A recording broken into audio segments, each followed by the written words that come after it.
বলছে কি তোমাকে জেঠুমনি ডাকছে। বড়বাবু, আপনি আমাকে ডেকেছেন? এসো, তোমার সাথে আমার কিছু কথা আছে।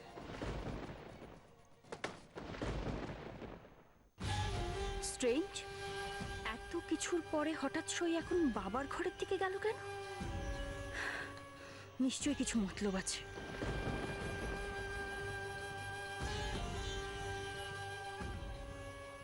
আশেপাশেও তো কাউকে দেখছি না, কেউ জানে না মনে হয়। না, আমাকে এখন সব দিকে চোখ কান খোলা রাখতে হবে। বড়বাবু আমারে আলাদা করে নিজের ঘরে ডাকলেন কি বলার জন্য? কিছু কি টের পেয়েছেন? আমি তো মীরা দিদির কথার খেলাপ করতে পারবো না। এখন যদি আমারে চলে যেতে বলেন?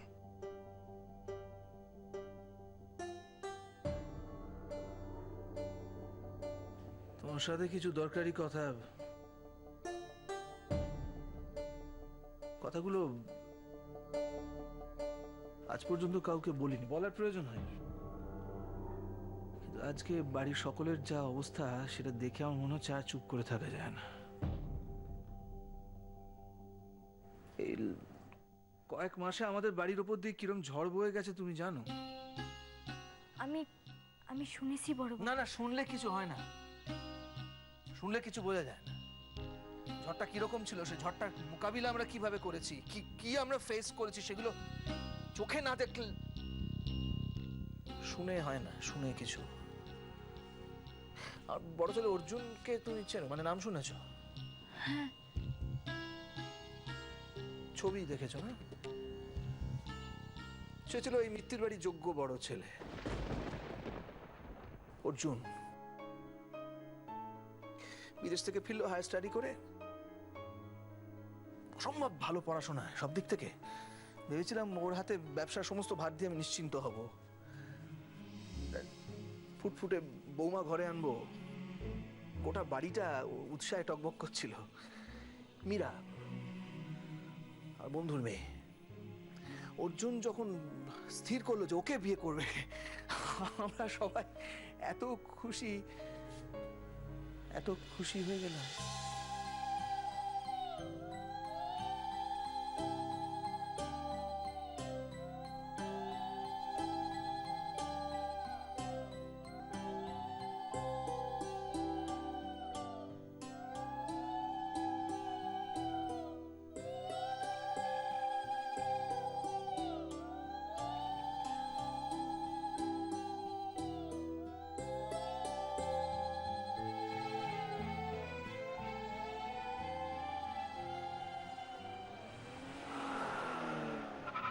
তারপর অর্জুনের অ্যাক্সিডেন্ট, সব শেষ।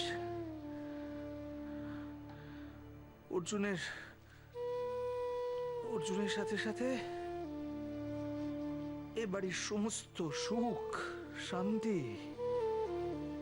সব সব উধাও হয়ে গেল। সব সব শেষ হয়ে গেল, সব শেষ হয়ে গেল।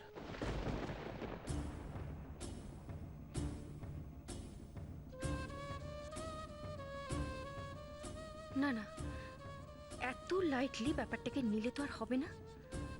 আমাকে জানতেই হবে সইয়ের সাথে বাবার কি এমন কথা থাকতে পারে যেটা বাবা ওকে আড়ালে ঘরে ডেকে নিয়ে দরজা বন্ধ করে বলছে। কোনোভাবে যদি শুনতে পেতাম। কিন্তু কিন্তু কি করে?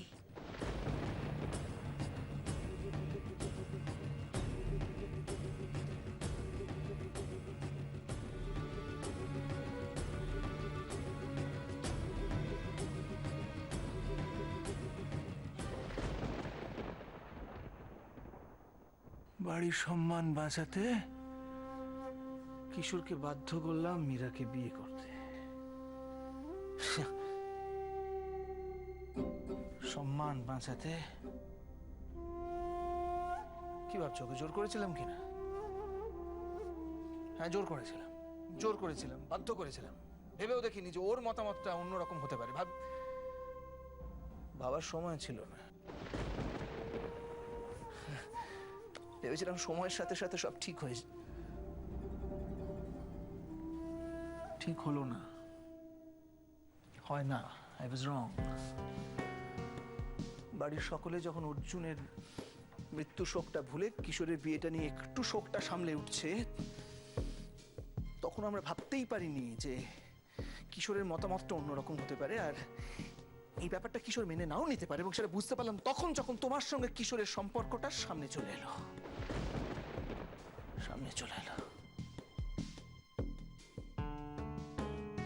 তখন তখন বুঝলাম যে আবার নতুন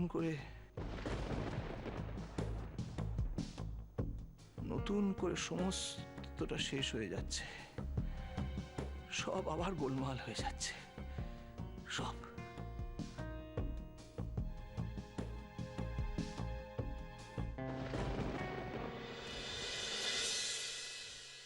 বড়বাবু আমারই কেন এসব বলছেন? এই ঘটনা তো আমি আগেও শুনেছি। কলকাতা বাবু যে মীরা দিদির নিজের ইচ্ছেই বিয়ে করেননি, সে তো আমি জানি।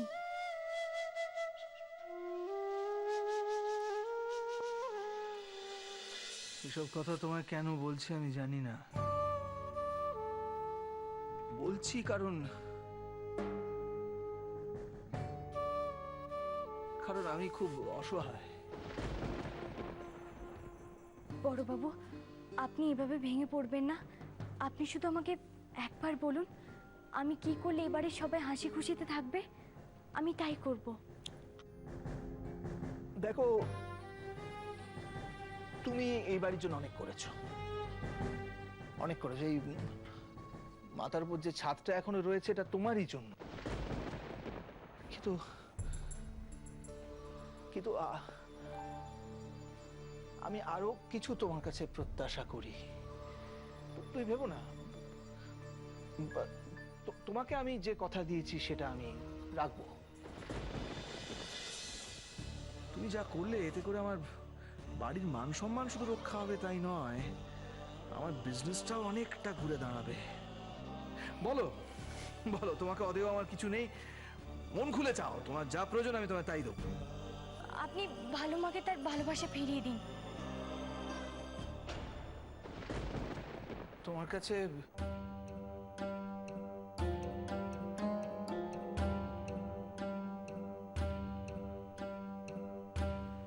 আমার একটা ছোট্ট চাওয়া আছে, আশা করি তুমি রাখবে। বড়বাবুকে কথা রাখার চলে আমার এই বাড়ি সারার কথাই বলবেন? সেই কারণেই কি উনি ডেকেছেন এই ঘরে আমারে? কুসুম, আশা করি তুমি আমার এটুকু চাওয়াতে আপত্তি করবে না। বড়বাবু, আপনি শুধু বলুন আমাকে কি করতে হবে।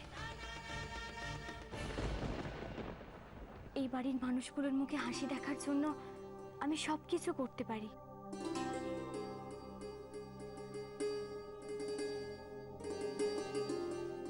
কুসুম, তোমার মনটা খুব বড়, আমি জানি। আমি চাই যে তুমি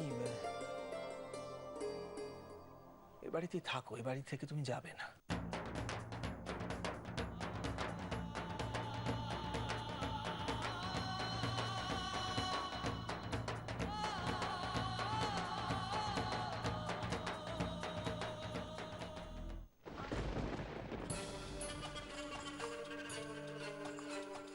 আচ্ছা, তাহলে এই ব্যাপার, আমার থেকে লুকিয়ে এখন এই প্ল্যানিং চলছে।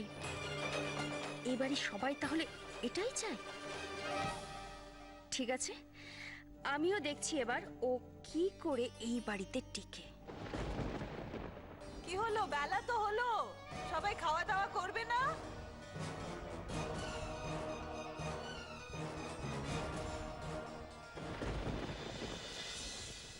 হ্যাঁ কুসুম, আমার এটুকু চাওয়া তুমি রাখো। দেখো, তুমি খুব ভালো করে বুঝতে পারছো যে তুমি চলে গেলে আমরা আর কিশোরকে ধরে রাখতে পারবো না।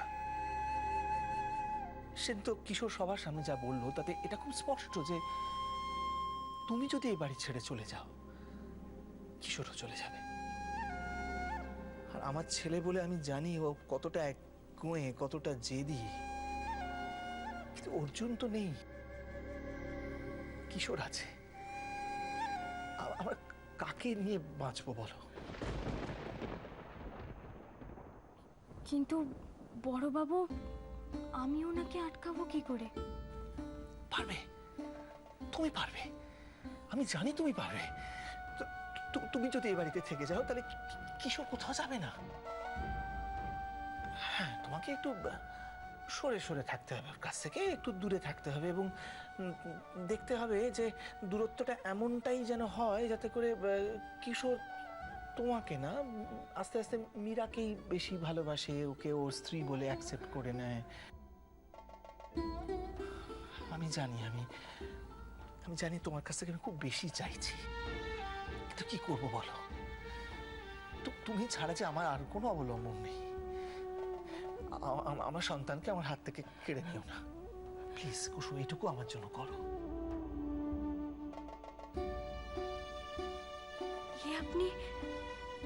আপনি কি চাইলেন বড়বাবু? আপনি চাইলে আমি আমার প্রাণটুকু দিয়ে দিতে পারতাম, কিন্তু আমি বাড়িতে থাকবো কেমন করে? তোমায় থাকতে হবে, তুমি পারবে, তোমাকে এ বাড়িতেই থাকতে হবে। আমি একজন অসহায় বাবা হয়ে তোমাকে সাহায্য করছি। দেখো, অর্জুনের পর যদি কিশোরকেও হারাতে হয়, আমরা তো শেষ হয়ে যাব, নিঃস্ব হয়ে যাব। কুসুম, কুসুম, আমাদের এইটুকু দয়া করো প্লিজ, প্লিজ কুসুম।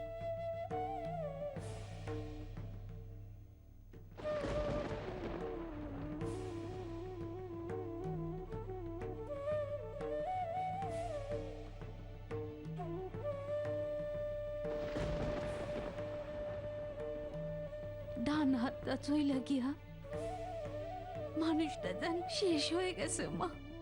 এত বড় সংসার, এত কটা পেট, কি করে চলবো মা?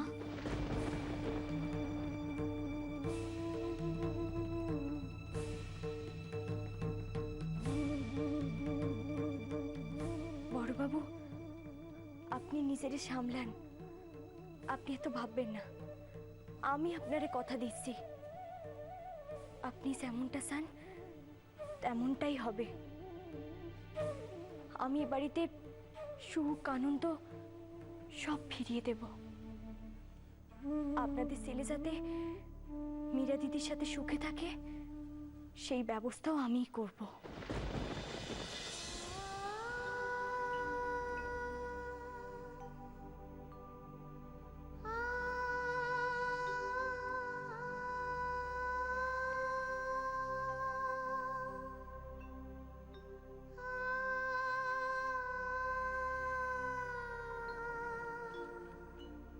কুসুম,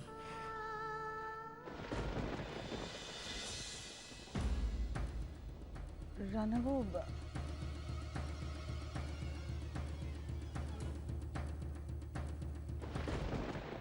মেয়েটা বড় ভালো, কি করব? কুসুমকে বাড়িতে রাখতেই হবে। সামনে একটা বড় অর্ডার আসছে, ওকে চলে যেতে দিয়ে তো আমি আমার ব্যবসার ক্ষতি করতে পারি না। পারি কি? না। একটু দেরি হয়ে গেল জানো। উফ, রাস্তাঘাট। কি হলো? আমার সঙ্গে কথা বলবে না তাই তো? আচ্ছা, এরকম রাগ করে থাকলে কথা না বললে কি করে বুঝবো কি হয়েছে? কোনটা রাগ নাকি অভিমান? বাপরে বাপ, একজন তো বেজায় রেখেছে মনে হচ্ছে। এই, আচ্ছা সাহেব, তুমি এরকম ছেলে মানুষই করলে চলে? আমি যে এতটা পথ এলাম, আমি কেমন আছি, কি করে এলাম, কি কি হয়েছে, কিছু জিজ্ঞেস করলে না তো? তুমি জানো রায় বাড়ি ফিরে এসেছে? বাড়ি ফিরে এমন পাগলামো শুরু করেছে, ওকে শোনো, এত না পারবো না। একদিকে ওই পাগল মেয়েকে বোঝাতে হবে, অন্যদিকে তার ভালো বাবাকে সামলাতে হবে, আমাকে দিয়ে এত হবে না। রায় ফিরে এসেছে? সত্যি ফিরে এসেছে? আমার ভালো মেয়ে ভালো আছে তো? হ্যাঁ, ওর কোনো ক্ষতি হয়? আর তুমি ওকে নিয়ে এলে না কেন? হে বাবা, হ্যাঁ, মেয়ের নাম শোনার সঙ্গে সঙ্গে একেবারে সব রাগ উধাও, সমস্ত রাগ শুধুই আমার ওপরে, তাই না? তুমি বলো না, ও সত্যি সত্যি ভালো আছে তো? হ্যাঁ, ওর কোনো ক্ষতি হয়নি তো ওর? আসলে ওরা সেদিন ওকে যা করলো, যেভাবে ওরা ওকে টানতে টানতে নিয়ে যাচ্ছিল না। না শোনো, আমি বললাম না ভালো আছে। তুমি না আমার ভালো মেয়েকে দেখো, হ্যাঁ, ওর তুমি না যত্ন করো। ও খুব দুঃখী মেয়ে, ওর অনেক কষ্ট। সেদিন কত কথা বললো আমাকে, কত কথা। হ্যাঁ, আচ্ছা, ওর কোনো ক্ষতি হয়নি তো? তুমি বলো আমাকে, ওর কোনো ক্ষতি হয়নি তো? এরকম করছো কেন? শান্ত হও না, একটু নিশ্চিন্তে থাকার চেষ্টা করো। আচ্ছা, রাই তো আমারও মেয়ে, আমি তোর ভালো মা নাকি? তাহলে একটু কম চিন্তা করো না। আর তাছাড়া আমার বিশ্বাস যে রায়ের ভালো বাবা ভালো মা থাকতে রায়ের কোনো ক্ষতি হতে পারে না। কি? জানি তো, তুমি থাকলেই হবে। আমি জানি তুমি ওকে কত ভালোবাসো। ব্যাস, তাহলেই হবে। একটা কাজ করো, এখন চটপট খেয়ে নাও। খাবারগুলো সে কখন গরম করে এনেছি, একদম গরম গরম আনলাম, সেটা ঠান্ডা করে ফেললে তুমি। চলো খেয়ে নি আমরা। কই দেখি, বড় করে একটা, হ্যাঁ, দেখি দেখি দেখি, বড় করে।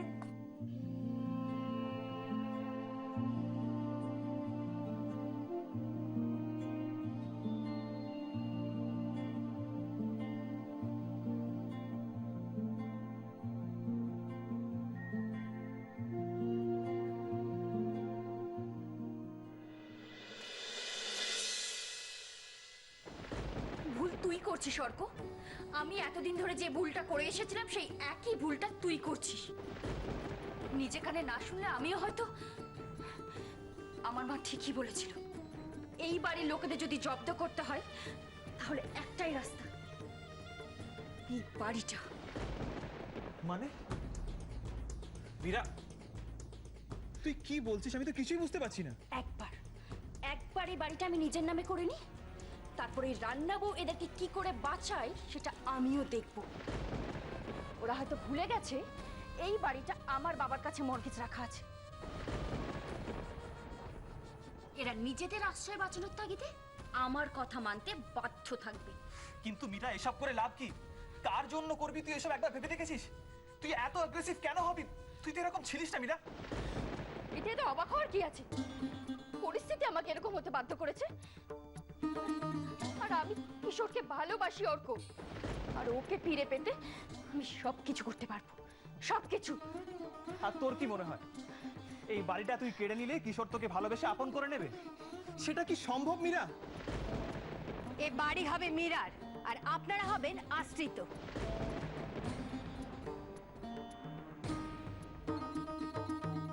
এখন একমাত্র ওই পারে এই বিপদ থেকে উদ্ধার করতে। তুই ঠিকই বলেছিস অর্ক, এরকম হবে না। আমাকে এমন কিছু একটা করতে হবে যাতে শুধু কিশোরই নয়, এবারে প্রত্যেকে রান্নার বউকে ঘেন্না করে। আর আমি রান্না বউকে এবারে সকলের মন থেকে মুছে ফেলতে যদি না পারি, আমার নাম মীরা নয়। কিন্তু মীরা, সেটা তুই করবি কি করে? সেটা আমি তোকে পরে বলবো। তার আগে বল, তুই আমার পাশে থাকবি তো? অর্ক, অর্ক, তুই আমার পাশে থাকবি না? তুই আমাকে হেল্প করবি না অর্ক? অর্ক বল না, তুই আমার ভালোবাসাকে ফিরিয়ে দিতে হেল্প করবি না? মীরা, আমার কথাটা শোন। আমি যেটা বলছি সেটা ভালো করে শোন।